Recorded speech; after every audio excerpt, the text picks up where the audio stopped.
Installing a new processor is one of the most important things that you can do on your PC.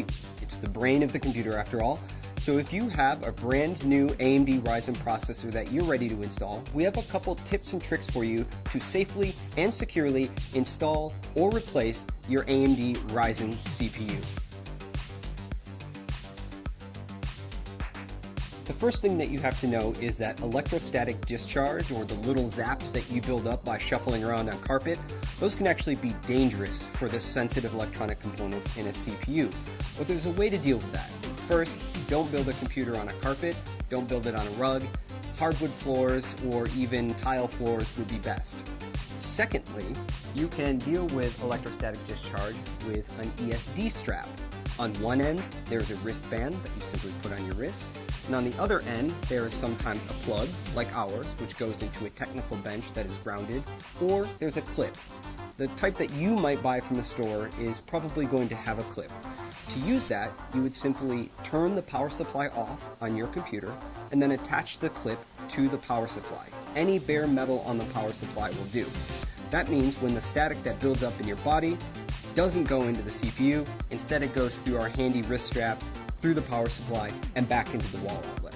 That is a great way to keep your CPU safe.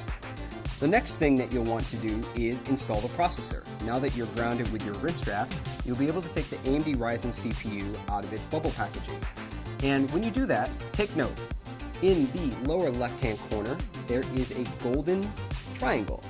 That golden triangle lines up with a triangle that's also on our processor socket.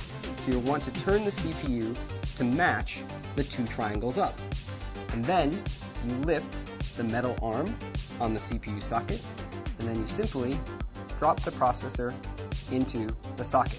My CPU dropped in effortlessly. It should feel really easy to install this CPU. If it's not easy, then the CPU is either installed in the wrong orientation or you've not yet raised the metal retention arm on the socket. So once the CPU is installed, you can simply put that metal arm back down, and now the CPU is installed. And if there was any electrostatic discharge, that wrist strap that you would have took care of that for you automatically.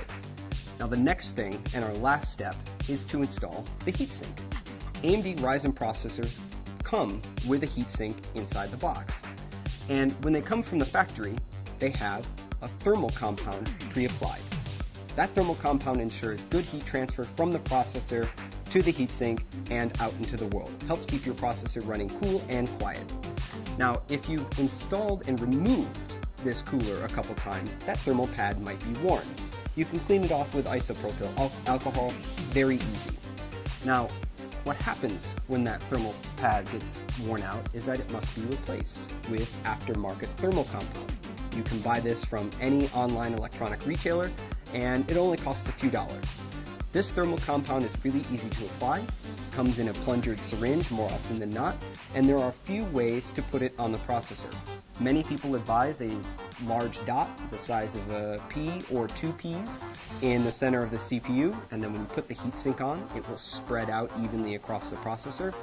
Other people recommend drawing an X shape across the CPU with thin beads of the thermal compound.